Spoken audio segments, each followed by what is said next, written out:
People always talk about Magic Johnson's passing ability, and they always talk about Larry Bird's passing ability. But it's rare that people really recognize Michael Jordan for the exceptional passer that he is. Michael Jordan has earned recognition for many of his talents. But until recently, his ability to assist his fellow Bulls has been an overlooked asset.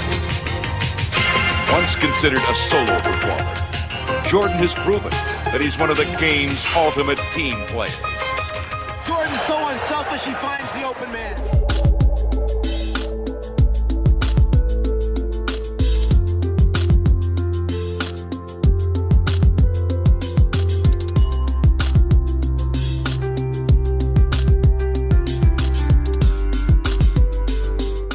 At this point, this guy doesn't need much of an introduction on my channel.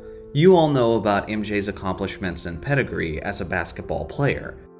Now let me ask you a question. If you had to summarize Michael Jordan in one word, what would you choose? I bet some would say winner, competitor, or even champion. And those would all be great answers. But I also think one of the more popular selections would be scorer. After all, Michael Jordan holds an insane amount of scoring records, like the highest scoring average in regular season history and in playoff history, and he easily holds the record for the most scoring titles with a total of 10. Because of this, MJ is sometimes put in a confined box as a historical talent. Oftentimes, he's seen by younger fans as a legend with a particular set of skills, and not necessarily viewed as an all-around talent. In reality, this couldn't be further from the truth.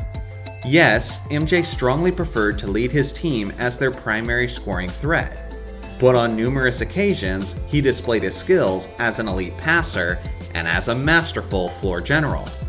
One of the times where his playmaking ability was called upon was towards the end of the 1988-89 season. In a controversial decision, the head coach of the Chicago Bulls, Doug Collins, decided to move Jordan from his standard shooting guard spot to the starting point guard position, in an attempt to spark some extra life into their offense. Basically overnight, MJ suddenly appeared to be a completely different kind of superstar than the one we had become accustomed to. Now MJ's remarkable court vision and sound decision making was completely on display. His offensive IQ was off the charts, and he had fantastic ball control, as his massive hands and secure grip on the basketball allowed him to do things as a play creator that most other players couldn't replicate. It translated to some truly goofy numbers. At one point, MJ had 7 straight games with a triple-double, and he also got 10 triple-doubles in an 11-game stretch. Then there was a 3-game stretch where he had at least 40 points and at least 10 assists each night. He was at the helm of the offense as their point guard for the final 24 games of the regular season, and in those contests, he averaged a monstrous 30.4 points, 9.2 rebounds, 10.7 assists, and 2.5 steals, while hitting just under 50% of his shots. On top of that, he was simultaneously locking down opposing guards on the other end of the basketball court, as he finished first team all-defense. At the conclusion of this season, the Bulls had been eliminated for the second straight year at the hands of the Pistons, and because of that, Chicago decided to let go of their head coach, Doug Collins, and replaced him with Phil Jackson. With Jackson and Tex Winter now in the mix, Jordan then had to play in the triangle offense, and relinquished his point guard responsibilities. Due to this, his final 24 games of the 1989 season is now basically seen as this massive what if, as we can only imagine how his career would have played out if he had remained at the point guard position. With that being said, that wouldn't be the last time where Jordan embraced a role as a facilitator. Just 2 years later, Jordan was entering his first NBA Finals of his career, and he was set to square off with the greatest facilitator in the game's history, Magic Johnson. I've talked about this series many times before on this channel, but usually I'm looking at it from the angle of Michael Jordan taking the torch from Magic, making his iconic layup, and hitting 13 straight shots without a miss. But one of the more overlooked aspects of this series was how much of a giver Jordan was on this massive stage.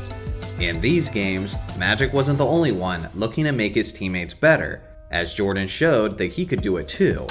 In 4 out of those 5 games, Jordan had double-digit assists, including 13 assists in his iconic second game and 13 assists in Game 4.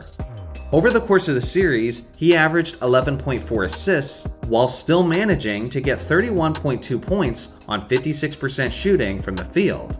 This made Michael Jordan the first player in NBA history to simultaneously average at least 30 points and at least 10 assists in a finals series. The only player to do it since then is LeBron James.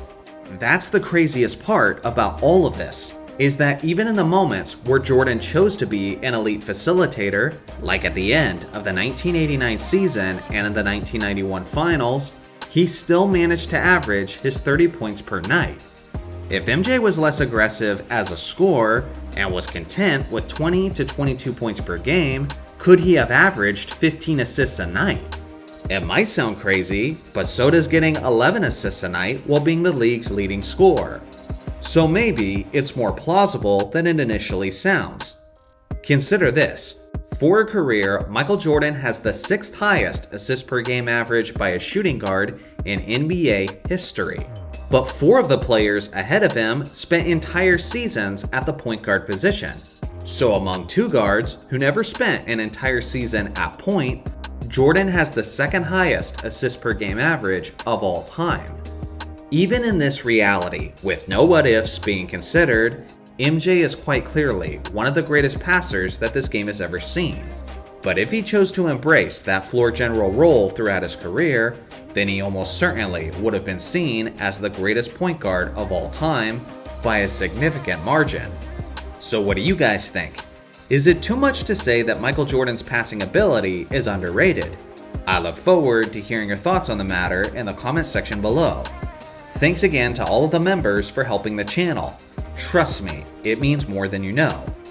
Thanks for watching as always. Make sure to like and subscribe for more basketball content, and I'll see you guys in the next video.